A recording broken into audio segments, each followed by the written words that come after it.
하나님 역사하여 주시옵소서. 오 아버지 역사하여 주옵소서.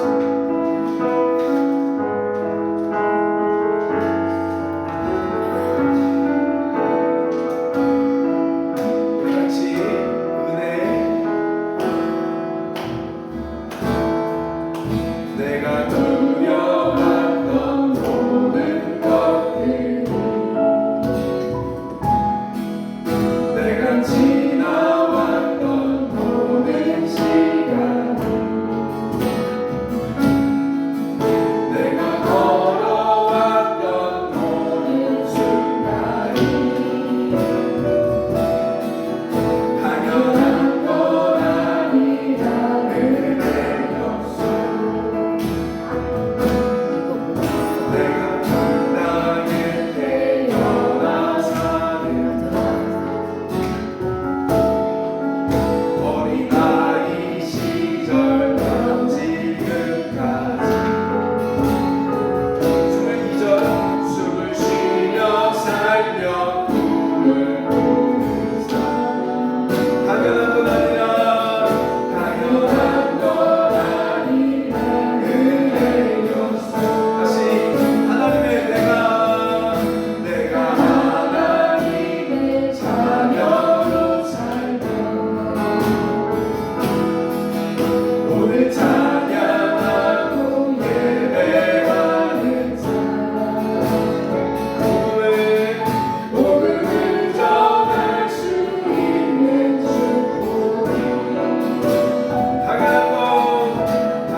예수는 주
불러주시니 감사합니다. 아멘. 정말 예수님이 빠진 예배를 드리고 싶지 않습니다. 예수님이 이곳에 찾아와 주셔서 우리를 다스려 주시고 우리를 이끌어 주세요. 오늘 주님의 옷자락에 손으로 옷자락을 붙잡길 원합니다. 은혜 베풀어 주시옵소서. 예수님의 이름으로 기도드립니다. 아멘. 자, 하나님 말씀 사도행전 4장. 자, 사도행전 4장 1절부터 12절까지 한번 읽어볼게요. 사도행전 4장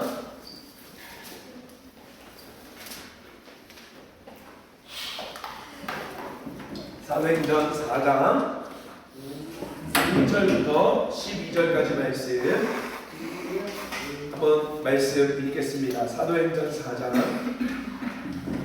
1절부터 12절 시작. 사도들이 백성에게 말할 때 제사장과 성전 맡은 자와 사두개인들이 이르러 예수 안에 죽은 자의 부활이 있다고 백성을 가르치고 전함을 싫어하여 그들을 잡되 날이 이미 저물었으므로 이튿날까지 가두었으나 말씀을 들은 사람 중에 믿는 자가 많으니 남자의 수가 약 5천이나 되었더라. 이튿날 관리들과 장로들과 서기관들이 예루살렘에 모였는데 대제사장 안나스와 가야바와 요한과 알렉산더와 및 대제사장의 군중이 다 참여하여 사도들 가운데 세운 묻되 너희가 무슨 권세와 누구의 이름으로 이 일을 행하였느냐. 이에 베드로가 성령이 충만하여 백성의 관리들아 장로들아 만일 병자에게 행한 착한 일에 대하여 이 사람이 어떻게 구원을 받았느냐고 오늘 우리에게 질문한다면 너희와 모든 이스라엘 백성들은 알라. 너희가 십자가에 못 박고 하나님이 죽은 자 가운데서 살리신 나사렛 예수의 이름으로 이 사람이 건강하게 되어 너희 앞에 서느니라.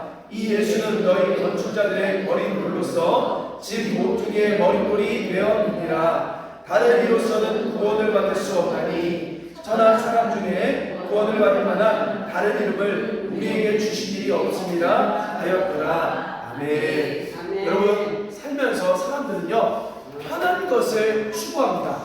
그래서 일할 때도 나와 잘 맞는 거, 또 사람을 만날 때도 나와 잘 맞는 사람들, 또 교회를 가서도 나와 잘 맞는 교회를 찾는 거죠. 사실 편하다는 것은 익숙하다는 말과 같은 거예요. 그러나 여러분, 진정으로 우리 삶에 변화가 일어나기 위해서는 따라서 불편함을 견딜 줄 알아야 합니다. 네, 너무 중요해요. 이 불편함이 때로는 우리 삶 가운데 새로 익숙하지 않기 때문에 주로 불편한 거거든요. 그래서 이 불편함을 넘어섰을 때 이전의 삶과 다른 놀라운 변화가 일어난다는 거죠. 자, 오늘 본문에 보면 굉장히 불편한 사람들이 등장합니다. 익숙함이 너무 좋은데 자신들의 그 익숙함을 부셔버림으로 말미암아 마음이 불편한 자리에 등장해요. 바로 그들이 예루살렘 종교 지도자들입니다. 자, 오늘 본문 4장 1절과 2절 말씀을 보십시오. 한번 읽어볼까요? 시작. 사도들이 백성에게 말할 때 제사장들과 성전 맡은 자와 사두개인들이 이르러 예수 안에 죽은 자의 부활이 있다고 백성을 가르치고 전함을 싫어하여. 자, 오늘 본문에 사도들이 말씀을 증거하는데 세 부류가 등장하죠. 누구예요? 먼저 제사장, 두 번째 성전 맡은 자. 이 성전 맡은 자는 경비대, 성전 경비대. 그리고 또 누구요? 사두개인들이 등장합니다. 자, 근데 왜 이들이 설교를 듣는데 기분이 안 좋아요? 왜 싫어요? 이유가 있어요. 어떤 말씀을 증거하냐면 4장 2절에 죽은 자의 부활, 다른 말로 부활의 도를 증거하니까 이들이 너무 기분이 안 좋은 거예요. 왜 그럴까요? 여러분, 부활을 증거하면 기분이 좋아야 되는데 왜 이들은 불편하죠? 이유가 있습니다. 이들이 누구냐? 특별히 사두개인들인데요. 자, 여기 말씀을 보실래요? 사도행전 23장 8절 말씀 보십시오. 시작. 이는 사두개인들은 부활도 없고 천사도 없고 영도 없다 하고 바리새인들은 자, 먼저 사두개인들은 특징이 뭐예요? 부활, 천사, 영. 다른 말로 이야기하면 현실주의자인 거예요. 하나님 믿는다고 말하지만 이들은 현실주의자예요. 그래서 사실은 하나님도 없는 거예요. 사실은 말로는 하나님을 외치지만 천사도 없고 부활도 없고 영도 없는 거죠. 제가 여러분 이번 주에 지난주죠. 지난주에 우리 여기 가평에 갔잖아요. 가평에 가서 거기 센터 맡은 목사님과 이야기를 하는데 그 목사님 참 좋은 분이에요. 그분이 저한테 이런 얘기를 하더라고요.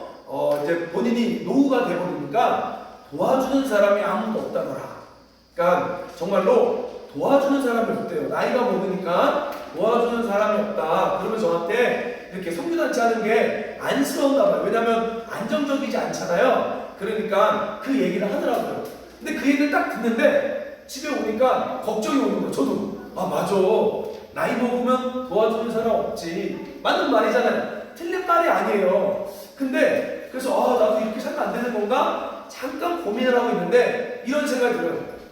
그럼 하나님 왜 믿어? 안 믿는 사람과 말이 똑같은 거죠. 이게 틀린 말이 아니라 맞는 말인데 그러면 안 믿는 사람을 믿는 사람 뭐가 달라? 그 얘기를 그 생각을 딱 하는 순간 이 생각을 버리자. 이건 말도 안 되는 얘기다. 이런 생각이 든 거예요. 자, 이들은요 예수님을 믿는다고 말하지만 종교 지도자들이지만 철저히 현실주의자입니다. 그래서 이들이 어떤 특징을 가지고 있냐? 돈으로서 권력을 샀던 사람들이에요. 사두개인들은요 돈을 쫓는 사람들입니다. 자, 그런데 재밌는 게요 이들은 잘 먹고 잘 살기 위해 이 땅에서 잘 먹고 잘 살기 위해 종교를 이용해서 권력을 가졌던 사람들인데요 죽으면 부활한다. 다른 말로 죽음을 무서워하지 않고 이 땅의 안정적인 것을 포기하는 삶을 이야기하니까 불편한 거예요. 이해되세요? 나는 지금 이 땅에서 안정적으로 잘 먹고 잘 살고 싶은데 복음이 그게 아니라고. 죽어도 부활한다고. 이 땅의 삶이 다가 아니라고 이야기하니까 이들이 너무 듣기가 싫은 거예요. 그러면 내 안정적인 걸 다 놔야 되잖아 라고 생각해서 괴로워하는 것입니다. 자, 여러분 저도 제가 이렇게 신앙생활하게 된 이유가 있어요. 제가 여기 계신 분은 아시겠지만 2019년도에요. 저도 이런 생각을 했어요. 여러분 하나님이요 우리 삶 가운데 안정을 추구한 건 나쁜 건 아닙니다. 저도 그래서 안정을 추구하려고 좋은 교회 담임 목사가 되기 위해 2019년도 서울에서 이렇게 행정 목사를 하고 있었어요. 그래서 몇 년만 버티면 그래도 좋은 길로 나아갈 수 있는, 나는 노후까지 보장될 수 있는 그런 담임 목사의 길을 갈 수 있는 기회, 가지 못하고 기회는 주어질 수 있었어요. 근데 이때 어떤 일이 있었냐면 한번 잘 들어보세요. 그 당시 여기 카톨릭병원, 의정부 카톨릭병원 안과, 카톨릭병원 안과가 유명하거든요. 이 안과 과장은 부교수입니다. 카톨릭 대학 의대 부교수예요. 이 부교수였던 집사님이 어느 날 제주도에 놀러 갔다가, 이분은 신앙생활을 깊게 하는 분이 아닌데 육성으로 하나님의 음성을 들은 거예요. 하나님께서, 그 김수영 집사님이죠. 수영아, 이제 너 이거 그만하고 남태평양 섬에 있는 통가에 가서 의료 선교를 해라 라는 음성을 들은 거예요. 근데 이 집사님은 한 번도 그걸 들어본 적이 없으니까 저한테 연락이 와서, 목사님, 제가 이런 소리를 들었는데 이거는 의학적으로 정신분열증이에요. 근데 저는 하루에 200명씩 진료를 보고 있고 남편과 아들과의 관계도 좋습니다. 그러니까 저는 미친 사람은 아니에요. 근데 이상한 소리를 들었어요. 이게 과연 하나님의 음성이 맞아요? 하고 저한테 물어본 거예요, 그때. 그래서 제가 한 몇 달간을 성경 공부를 시켜주면서 이렇게 믿음으로 살아갈 수 있도록 도와줬어요. 그리고 연락이 안 됐습니다. 그리고 나서 6개월 뒤에 그해 말에 저한테 문자가 오는 거예요. 목사님, 저희 내일 제 남편도 제주도 무슨 대학교 의과 심장 의사예요. 제 남편도 같이 온 가족이 이제 이 삶을 정리하고 통가로 갑니다. 목사님이 제 삶에 믿음으로 이끌어 주셔서 감사합니다. 저도 목사님처럼 믿음으로 살겠습니다 하고 간 거예요.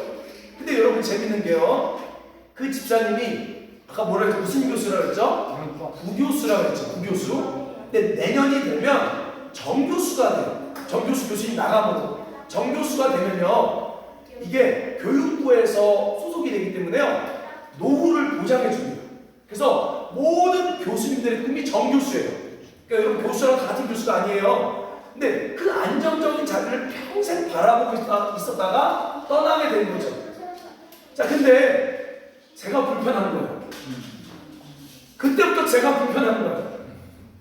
저는 그에게 믿음으로 살라고 말했지만 사실 저는 그가 원했던 안정적인 삶, 그가 이미 누리고 있던 안정적인 삶을 꿈꾸고 있었는데, 그는 도리어 저한테 목사님처럼 믿음으로 살고 싶어요 라는 그 말이 저를 너무 찔리게 하는 거예요. 불편하게 만든 거예요. 그래서 그 불편함 속에 하나님의 은혜를 구하다가 이렇게 개척하게 되고 의회나무를 하게 된 거예요.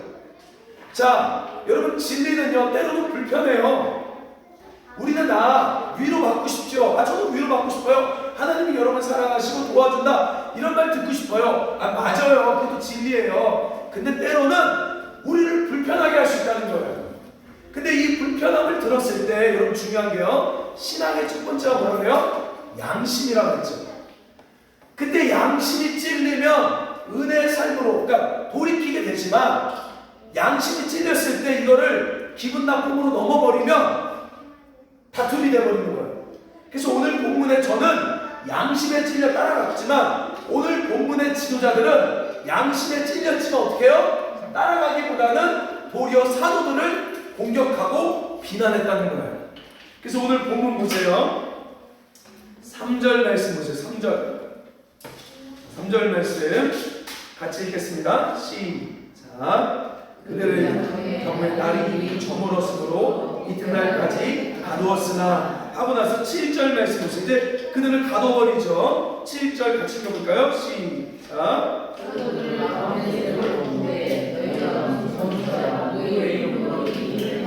자, 재밌습니다. 그러면서 그들을 가둔 다음에요, 불편하니까 가둔 다음에 이렇게 물어봐요. 너희를 그렇게 살게 하는 배우가 뭐냐? 너를 그렇게 움직이게 하는 사상이 뭐냐? 너희가 그렇게 살고자 하는 너희의 진실된 본심이 뭐냐? 그 누구의 권세로 움직이냐? 이렇게 물어본 거예요.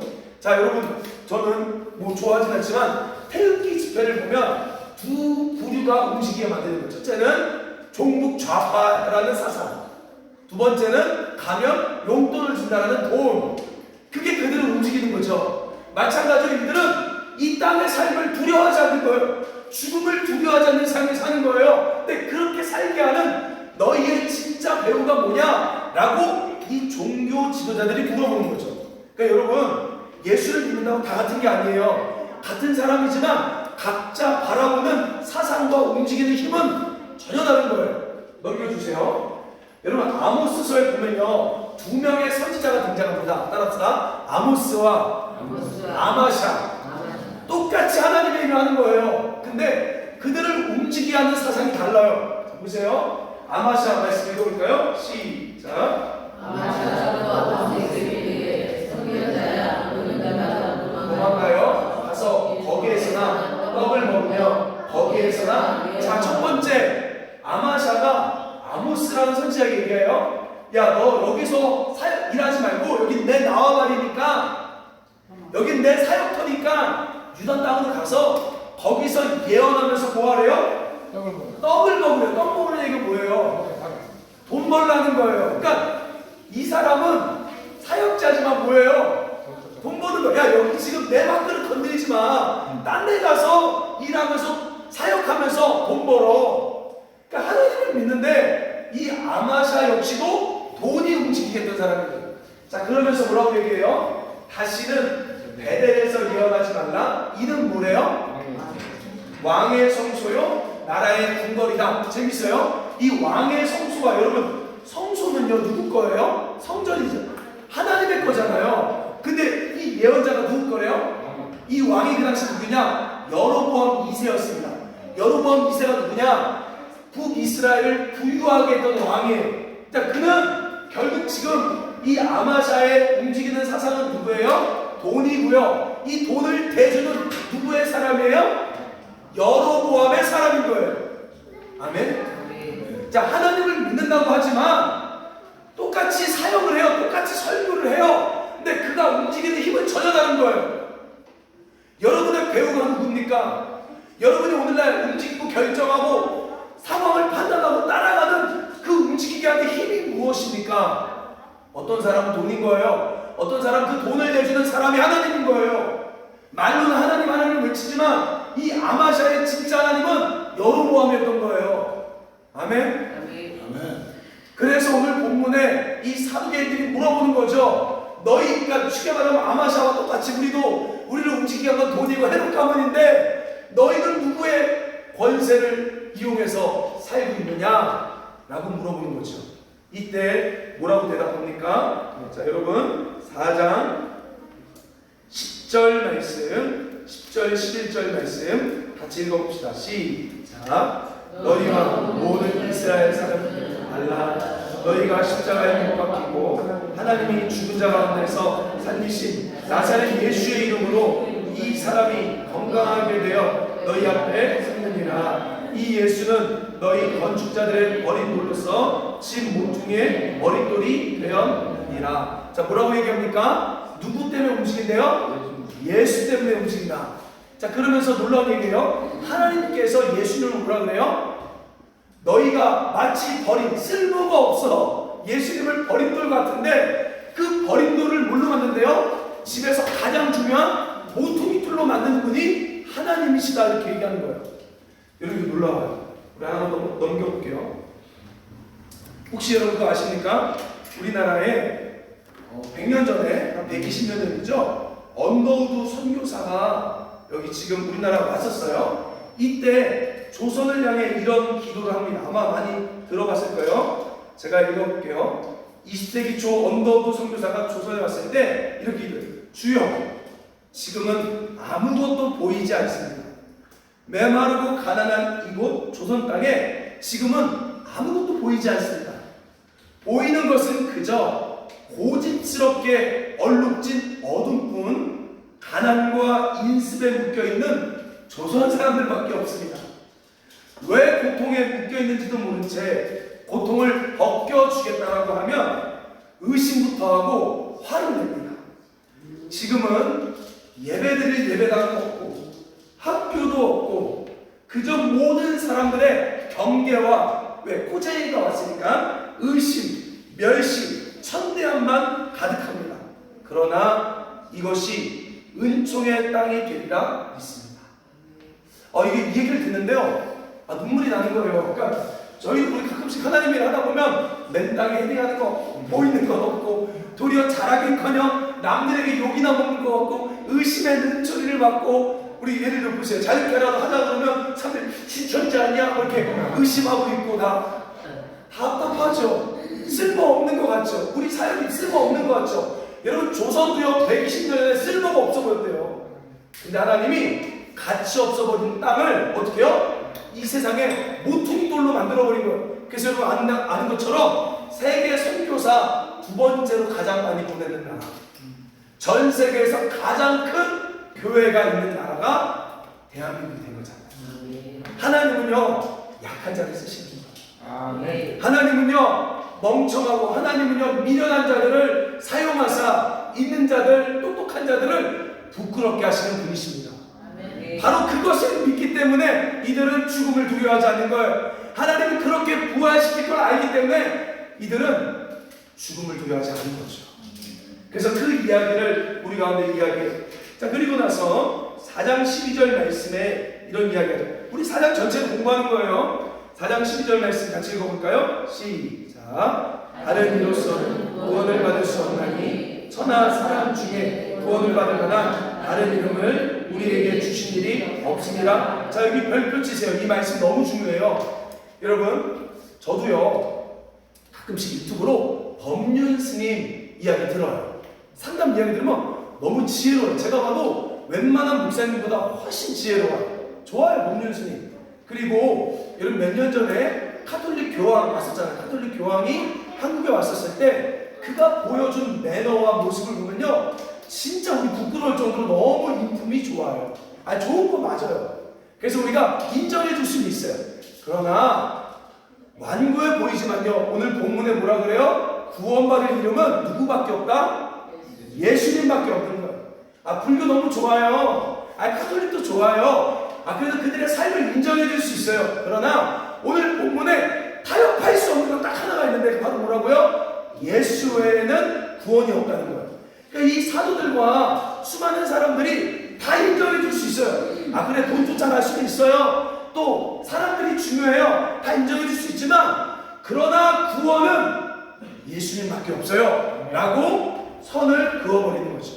여러분, 오늘 그걸 믿으시기 바랍니다. 우리가 모든 종교를 서로 인정하고 사랑해주되 구원은 누구밖에 없다? 예수 그리스도밖에 없다. 그 이야기를 하고 있어요. 자, 그러면서 그들이 이제 그 얘기를 하니까 솔직히 할 말이 있어 없어요? 없는 거예요. 왜? 말을 너무 잘하고 또 실제로 예수의 이름으로 안진배가 일어나니까 더 이상 할 말이 없습니다. 그래서 그들이 할 수 있는 딱 하나, 힘 있는 사람이 뭐합니까? 협박해요. 다시는 예수의 이름으로 말하지 마라 라고 이야기할 때 그들이 17절에 이런 말을, 자 19절이죠. 이거 중요한 얘기예요. 여기 꼭 보세요. 19절 시작. 베드로와 요한이 대답하여 이르되 하나님 앞에서 저희 말을 듣는 것이 하나님의 말씀을 듣는 것보다 옳은가. 자, 20절 말씀 읽어볼까요? 시작. 우리는 보고 들은 것을 알지 아니하였다. 자, 여러분 저를 보세요. 지금 이들의 가치 기준이 뭐예요? 지금 사도들이 협박하잖아. 너 다시 예수 얘기하면 큰일 나? 라고 말할 때 뭐라고 하냐면, 야, 내가 지금 니네 말 듣는 게 옳은지 판단해라 이렇게 얘기하죠. 자, 우리의 가치 기준에 따라서 옳은 것. 자, 여러분, 예수님을 믿는다는 것은요, 옳은 걸 결정하는 거예요. 자, 넘겨주세요. 말씀 보세요. 이사야 32장 1절에 이렇게 얘기해요. 보라, 장차 한 왕이 공의로 통치할 것이요 방백들이 정의로 다스릴 것이며. 자, 이 장차 한 왕이 누구예요? 예수 그리스도죠. 예수님은 어떤 분이래요? 정의와 공의. 그 의가 뭐예요? 옳은 거예요. 그러니까 여러분, 하나님 믿는 건 괴물이 아니에요. 하나님 믿는 건 여러분이 오늘도 옳은 걸 쫓겠다는 거예요. 그래서 여러분, 예수님을 예표했던 멜기세덱의 이름이 뭐냐? 의의 왕. 그러니까 옳을 의의 왕 멜기세덱이에요. 그러니까 예수님은 정의의 왕인 거예요. 자, 그러면 믿는 사람들의 가치 기준의 결정은 뭐예요? 무엇이 옳은지가 중요한 거예요. 아멘? 무엇이 나에게 이득 있는지가 아니라 무엇이 옳은지를 결정하는 게 예수님을 따라가는 삶이라는 거죠. 자, 그럼 제가 여러분 조금 더 쉽게 이해할 수 있게 제가 문제를 내볼게요. 한번 잘 보세요. 너무 쉬워요. 근데 진짜 이렇게 해야 돼요. 순간에 약간의 거짓말만 하면 이익이 있어요. 근데 정직하게 하면 손해봐요. 뭘 선택해야 돼요? 2번. 정직을 선택해야 되죠? 이걸 쫓아가는 게 예수를 믿는 거예요. 자, 두 번째 보세요. 시기와 미움이 있어요. 용서와 사랑이 있어요. 무엇이 옳아요? 그럼 그 용서와 사랑을 쫓는 게 옳은 거예요. 예수님을 믿는 거예요. 자, 또 보세요. 얘기 들으면 기분 나쁠 거예요. 노력 안 하고 부자 되는 것과 열심히 일하고 적게 버는 거. 뭐가 옳아요? 2번. 뭐가 옳아요? 열심히 일하고. 자, 다시 한번. 아, 너무 당연한 거예요. 자, 다시 한번 잘 보세요. 노력 안 하고 부자 되는 것과 열심히 일하고 적게 버는 것. 뭐가 옳아요? 결승하면서. 근데 솔직히 나는 노력 안 하고 부자 되는 걸 원하잖아요. 근데 다 맞죠? 자, 근데 이게 왜 문제냐? 자, 보세요. 이거 되게 중요해요. 노력 안 하고 부자 될 수 있는 일은 없어요. 아, 있는데요, 목사님? 아니에요. 그건 뭐냐면 남의 노력을 뺏어가는 거예요. 그러니까 오늘날 예를 들어 보세요. 뭐 예를 들어 지금 오늘날 막 코인 때문에 난리가 났잖아요. 막 요즘에 뭐 임창정도 막 지금 그 뭐 이상한 투자, 주식 투자하고 요즘에 뭐 권도영 그 루나 코인 난리 났잖아요. 근데 그들이 잘 살잖아요. 노력 안 하고 잘 살잖아요. 근데 잘 사는 게 뭐냐면 누군가의 노력을 뺏어간 거라니까요. 노력 안 하고 부자가 되는 건 없어요. 그러니까 세상에 공짜는 없어요. 근데 대신 노력 안 하고 공짜로 가져간다는 얘기는 누군가의 노력을 뺏어간다는 거예요. 그래서 여러분, 그게 나라냐? 남미예요. 자꾸 노력 안 하고 잘 살라고 하니까 망한 거예요. 왜? 누군가의 노력을 자꾸 뺏어가야 되는데 더 이상 뺏어갈 게 난리가 없어진 거야.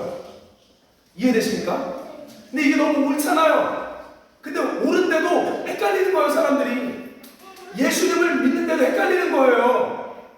여러분, 이렇게 제가 이렇게 얘기하면 좋겠어요, 기분이.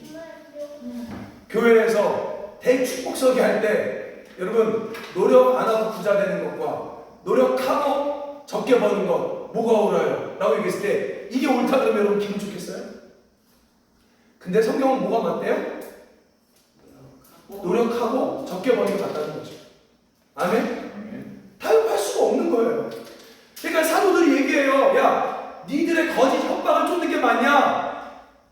모든 걸 다 잃어버려도 하나님의 진실을 쫓아가는 게 맞냐? 너가 뭐가 옳은지 판단하라. 여러분 이 판단력이 헷갈려버리면 주님을 쫓아갈 수가 없는 거예요. 그래서 오늘 사도들이 우리 가운데 가르쳐줍니다. 이들이 뭘 쫓아요? 옳은 걸 쫓아간다는 거예요. 자, 그러면 여러분 중요한 게요. 따라합시다. 정의는 반드시 이깁니다. 반드시 이깁니다. 옳은 걸 쫓으면 이겨요. 그래서 사필 규정이라고 그러잖아요. 사필 규정. 자, 근데 재밌는 게요. 데살로니가 후서 2장 3절에 보면요. 이런 이야기예요. 볼래요? 자, 이거 진짜 데살로니가 후서 한번 이거 찾아보셔야 돼요. 없어요? 데살로니가 후서 데살로니가 후서 2장 3절 334쪽.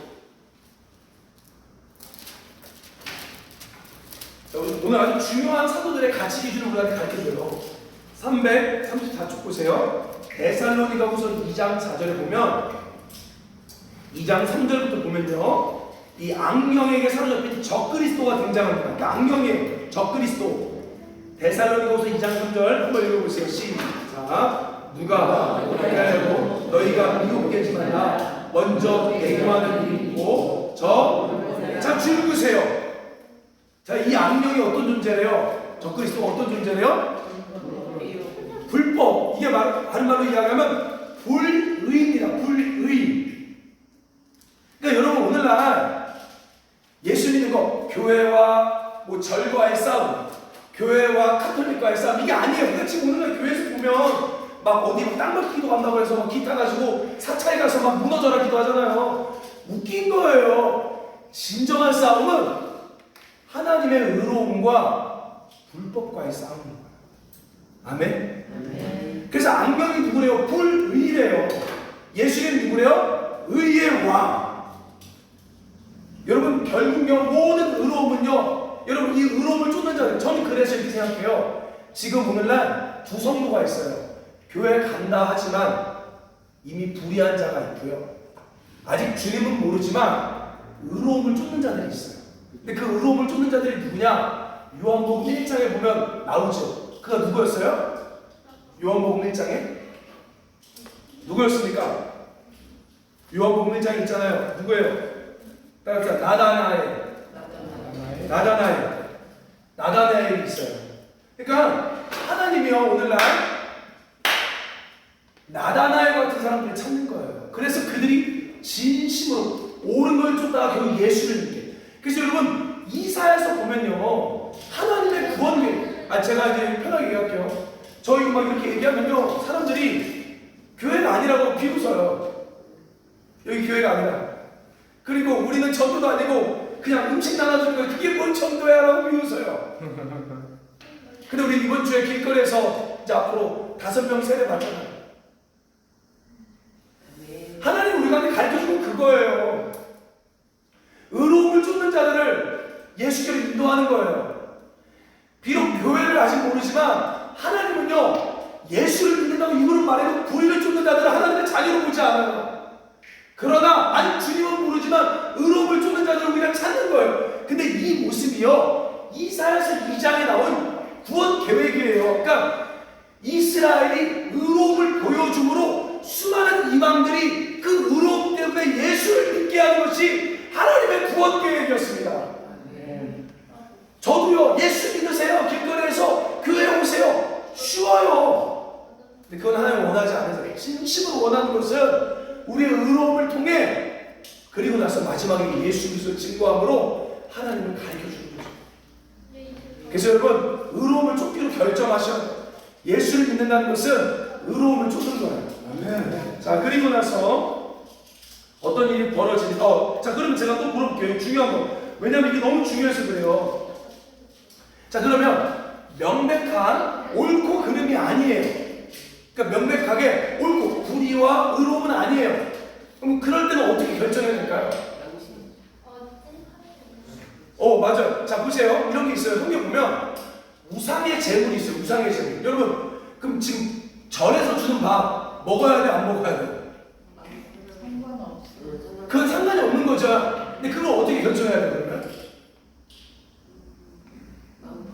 그러니까 자 여러분 보세요. 지금 이런 얘기예요. 사람들이 하나님의 음성을 못 들어요.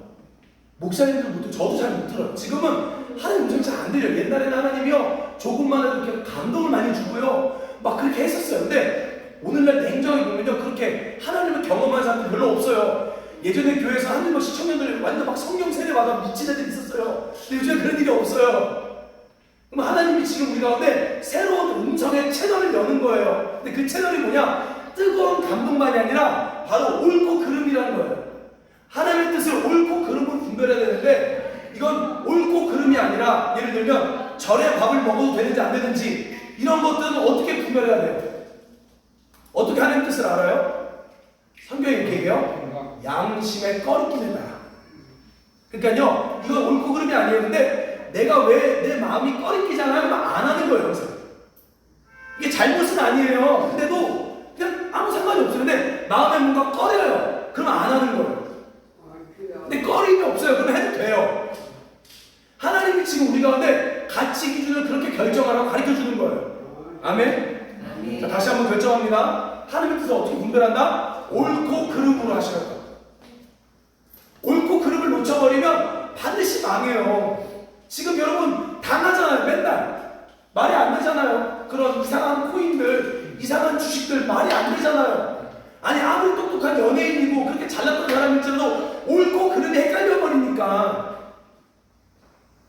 계속 당하는 거예요. 지금 이거는 목회자고 뭐 종교도 상관없어요. 옳고 그름을 놓쳐버리면 다 무너집니다. 옳고 그름으로 분별하셔야 돼요. 하나님의 뜻은 옳고 그름으로 분별하셔야 돼요. 그리고 두 번째로 이제 옳고 그름의 문제가 아니에요. 그럼 어떻게 분별하라고요? 양심의 꺼림. 그래서 꺼림낌이 있으면 안 하는 거예요. 그게 하나님께서 우리 가운데 가르쳐준 기준이라는 거죠. 사도들이 지금 그렇게 결정하는 거예요.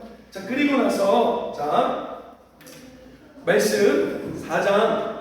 자 그리고 나서 그들이 이제 풀려납니다.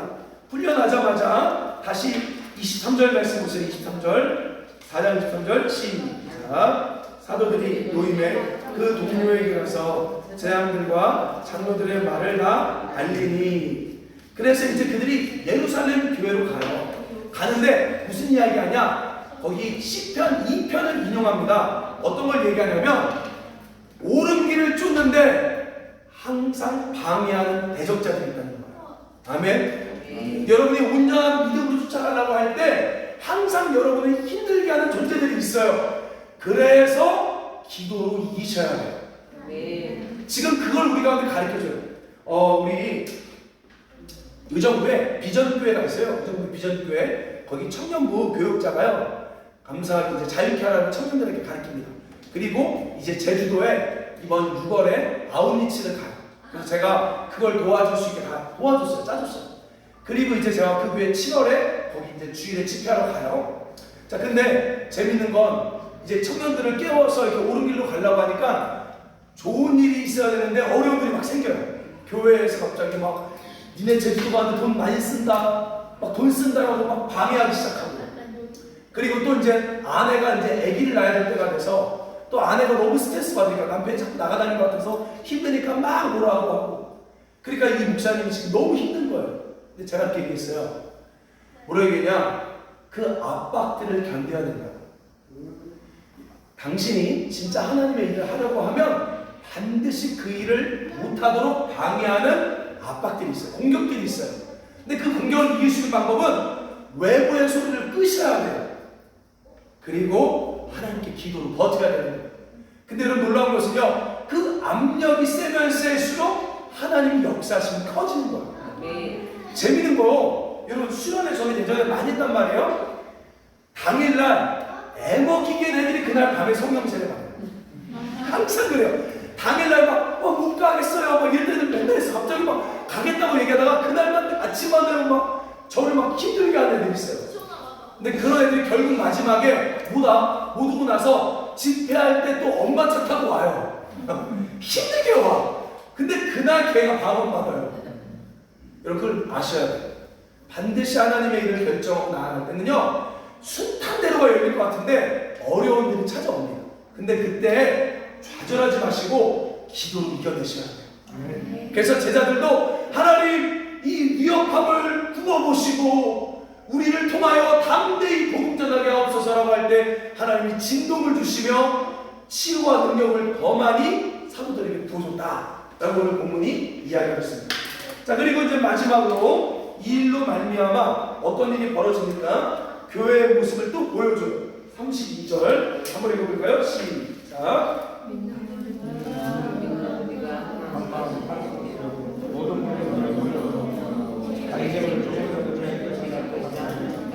자, 여러분 예수 믿는 사람들의 마음으로 따라합시다. 예수 믿는 사람들은 청지기의 삶. 그러니까 여러분 은혜라는 거는요, 제가 보니까요, 은혜는 받는 것보다 깨닫는 거더라고요. 그러니까 사실 하나님이 은혜를 줬는데 그걸 마치 내 거라고 알고 있었던 거예요. 근데 은혜를 깨닫고 났으니까 그게 내 거가 아니라 다 하나님이 주신 거였네? 라고 알게 되는 거예요. 그래서 이제는 내가 가진 걸 내 마음대로 쓰려 하지 않는 거예요. 아멘? 그러니까 여러분 청지기가 되셔야 돼요. 여러분 아파보세요. 건강이 내 거가 아니었음을 알게 됩니다. 자녀가 커보면 알아요. 자녀가 또 내 거가 아니었음을 알아요. 다 모든 게 다 주님이 주어줬던 건데 내 건 줄 알고 있는 거죠. 그런데 은혜를 받으면 깨달으면 아는 거예요. 아, 이게 다 내 거가 아니구나. 지금 내가 쓰고 있는 거, 내가 만나는 사람들, 여러분 재밌는 거 아세요? 우리 이렇게 만나는 게 맨날 똑같을 것 같지만 이런 일은 언젠가 또 없어져요. 그러니까 우리 막 그리워하잖아. 옛날에 동창들 그리워하고. 그거 역시도 하나님의 선물이에요. 우리가 돈 준다고 이렇게 못 모아요. 맞죠? 옛날에 좋았던 그 기억들, 돈 좋아서 야 다 만나보자고 안 돼요. 이 모든 순간들이 하나님의 은혜라는 거예요. 그래서 그걸 아는 자들은 어떻게 해요? 하나님이 원하는 대로 쓰는 거죠. 나의 시간, 나의 재정, 나의 물질을 원하는 대로 쓰기 시작하는 거예요.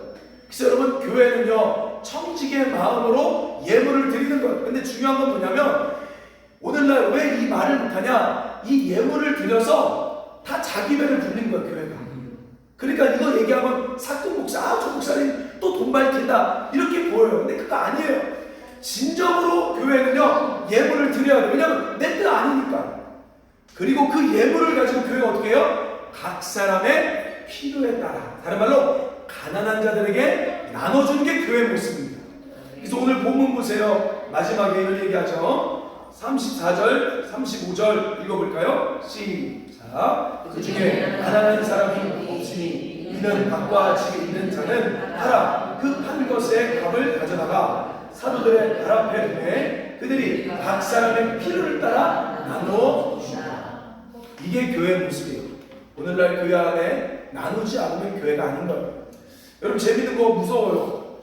우리 브라질 파보데지오 알죠? 브라질에 있는 저택. 그거 역시도 어떤 집사님이 아파트를 팔아서 그걸 구입하게 한 거죠. 아, 근데 그게 성경적이에요, 사실은. 그렇다고 여러분 집 팔라는 거 안 절대 그러면 안 돼요. 그건 자발적. 자, 한번 보세요, 여러분. 요거만 봐도 또 분별력이 생겨요. 만약에 제가 성교사님한테 성교사님 지금 모닝을 타고 있어요. 근데 제가 갑자기 기도하는데 하나님이 집사님 타고 있는 차 저 주라고 했어요. 이렇게 말하면 이거 돼요, 안 돼요? 네? 안 돼요. 자, 보세요. 왜? 자, 중요해요. 오늘날 교회에서 이런 짓거리들을 해요. 근데 이거 악한 거예요. 자, 보세요. 지금 자동차는 하나님 거지만 누구한테 맡긴 거예요? 서한교수한테 맡겼죠. 그러면 누구에게 먼저 하나님 말하겠어요? 여기한테 먼저 말하죠. 그러니까 자기가 감동이 없는데 마치 선지자같이 내가 하나님 이거 내놓으라 하네요. 그럴 수가 없지. 질서가 없어. 하나님 그렇게 하지 않아요. 아멘? 아니 말이 안 되잖아요. 왜? 이 사람한테 맡기고 이 사람이 권한을 갖고 있으면 하나님이 이 사람한테 감동을 줘야지. 왜 나한테 먼저 줘서 달라고 하냐? 이거 도둑질이에요. 이해되시죠? 이명희 시장님은 도둑질 당한 거예요. 그게 대여했던 말이 당한 거예요. 그럴 수가 없어. 왜냐면 하나님이 나한테 먼저 맡긴 건데 그럼 나한테 얘기를 하지 왜 저 사람한테 얘기하겠냐고요. 우리 하나님 그런 하나님이 아니에요. 질서의 하나님입니다. 이해되시죠? 그러니까 제가 여러분에게 집합에서 이럴 수가 없는 거예요. 여러분 스스로가 만약에 여러분의 거라고 하면 하나님이 여러분에게 직접 감동을 주세요. 그렇게 하시고 그래서 그걸 받았을 때 우리는 어떻게 해요? 각 사람의 필요를 따라 온전히 나눠주는 거죠. 자, 말씀을 다시 한번 정리합니다. 지금 삐 소리가 나서 자, 말씀을 정리합니다. 오늘 사도행전 4장에는 크게 네 가지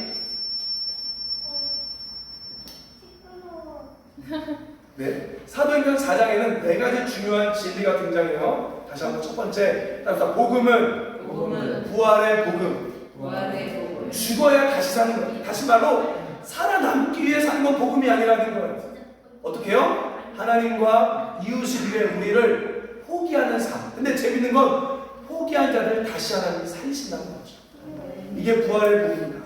자, 두 번째, 따라서 옳은 것이 우리의 가치 기준이 되어야 한다. 하나님을 섬긴다는 것은 옳은 걸 결정한다는 거예요. 그래서 여러분 할 수 있는지 없는지가 아니라 무엇이 옳은지. 돈을 쓰더라도 지금 이 돈을 어디다 쓰는 게 이 순간 제일 옳은 건지를 여러분 결정하셔야 돼요. 근데 여러분 그 결정의 역사가 일어나요. 근데 여러분 재정의 기름 부음은 없어요. 대신 이렇게 하시면 돼요. 오늘 내가 10,000원이 있어요. 근데 쓸 곳이 여러 군데 있어요. 그러면 지금 이 순간 어디다 쓰는 게 가장 옳은지를 여러분이 쓰면요 하나님이 그걸 보시고 또 역사하시는 거예요. 이거 꼭 배우셔야 돼요. 자, 세 번째, 따라서 하나님의 일에는 대적하는 자들이 있다. 그러므로 외부의 소리를 끄고 기도하기 힘써야 되는 거죠. 자, 그리고 마지막 네 번째, 진정한 교회는 청지기의 공동체, 가난한 자들에게 올바로 나누는 삶, 이게 교회의 모습이다. 아멘. 자, 이제 마지막 이거 기도합시다. 제가 이 영상 볼 때마다 이 말이 계속 제 귀에 맴돌아요. 베네수엘라입니다. 베네수엘라의 나탈리라는 17살 여자애가 지금 베네수엘라 너무 경기가 어려우니까 여자애들이 성매매를 하고 있어요. 이때 취재진이 얘기해요. 왜 그렇게 하냐라고 물어볼 때 나탈리아가 그래요. 엄마가 있어. 자신에게 음식과 옷을 사준다면 제가 왜 이 길거리에 나와 성매매를 하겠어요. 저도 다른 아이들과 같이 학교에 가고 싶습니다. 그럼 우리가 나가야 될 이유는 거기 있는 거예요. 자꾸 한국도 가난한 사람 많은데 맞죠. 근데 아니에요. 주님은 이런 건 없잖아요. 한국에 지금 굶어서 성매매하는 사람 없잖아요. 근데 여기만 그러겠어요? 우리가 모를 뿐이지 오늘도 사막의 그늘에 앉아 울고 있는 자들이 많은 거예요. 그래서 우리는 나눠야 되는 거예요. 그래서 우리는 나가야 되는 거예요. 아멘? 교회는 우리끼리 잘 모여 배불리는 게 아니에요. 흩어지기 위해 존재한 거예요. 언젠가 다 흩어져야 돼요. 여기 흩어지고 나아가서 하나님 나라를 알리는 거죠. 여러분 이게 나아가는 게 옳습니까? 그러면 결정하는 거예요. 아멘? 할 수 있는지 없는지가 아니라 옳은 걸 결정하는 거예요. 무엇이 옳은지, 믿음이 무엇이 옳은지를 결정하는 거죠. 우리 한번 같이 기도합시다. 지연 사모님 나와서 같이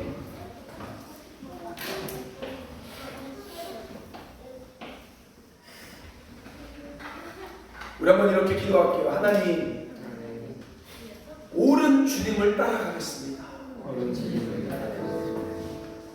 중요한 것이 내 삶이 아니라 옳은 것이 중요합니다. 오늘 하루도 정의와 공의로 빛나는 우리 예수 믿는 그리스도인들 되게 하여 주옵소서. 하나님, 저는 맨날 나 중심적으로 나도 먹고 살기 힘든데, 나도 힘든데 오직 나밖에 몰랐던 하나님, 이 이기적인 존재였습니다. 그러나 이제는 옳은 걸 쫓아가며 오늘의 사도들처럼 각 사람의 필요를 따라 나눠주길 원합니다. 하나님 기름 부어 주시옵소서. 믿음의 길로 갈 수 있도록 도와주옵소서. 하나님 저를 보내주세요. 우리 그 기도합시다. 저는요 솔직히요 이거 보고요 그냥 하나님께 기도했어요. 하나님 저 그러면 베네수엘라 가고 싶다. 거기 보내주세요. 기도했는데 하나님 저에게 지금 먼저 부산을 하라고 했기 때문에 저 부산을 먼저 하는 거예요. 하나님 우리를 보내소서. 우리를 보내소서. 그렇게 믿다가 그렇게 옳은 길을 가다가 죽길 원합니다. 추잡하게 살고 싶지 않습니다. 뒤끝이 구리고 냄새나는 삶 살고 싶지 않습니다. 옳은 길을 살다가 주님 보게 하여 주옵소서. 우리를 보내 주옵소서. 우리 같이 기도합시다. 함께 기도하겠습니다. 사랑의 하나님 아버지, 오늘 사도행전 4장을 통해 어떻게 믿는지에 대해 우리를 가르쳐 주셨습니다. 하나님 죽어야 다시 사는 복음, 하나님 살아남기 위해 사는 것이 아니라 죽어야 다시 사는 복음을 쫓아갈 수 있는 우리 의회나무 공동체 되게 하여 주옵소서. 하나님 버티지 않게 하소서. 살아남으려고 버티는 것이 아니라 하나님 죽으려고 나아갈 수 있는 의회나무 되게 하여 주옵소서. 오늘도 부활로 우리를 살리시고 일으키실 하나님을 찬양합니다. 옳은 길을 결정하며 나아갈 수 있는 의회나무 되게 하여 주옵소서. 모든 것이 건강으로 하나님의 것이요 내 인생도 원래 하나님의 것이었는데 제가 몰라서 그동안 내 마음대로 했습니다. 하나님 제 삶을 옳은 길로 드립니다. 우리를 베네수엘라, 우리를 아프리카로, 우리를 땅끝으로, 대한민국의 가장 어두운 도시로 우리 이들을 보내주시옵소서. 이 일들을 잘 감당할 수 있도록 역사하여 주옵소서. 하나님 감사합니다. 어떻게 믿어야 되는지 심플하게 가르쳐 주시니 감사합니다. 오늘도 그렇게 믿다가 죽길 원합니다. 그렇게 살다가 죽길 원합니다. 주님 영광받아 주시옵소서. 하나님이 행하시는 일에 하나님의 눈물 있는 땅에 우리도 가길 원합니다. 주여 우리를 이끌어 주시옵소서. 감사드리며 예수님의 이름으로 기도드립니다. 아멘. 주 예수 그리스도의 은혜와 하나님 아버지의 사랑과 성령의 교통하심이 옳은 길을 따라가기로 다짐하는 의회나무 위에 이제 또 영원토록 함께 있을지어다. 아멘.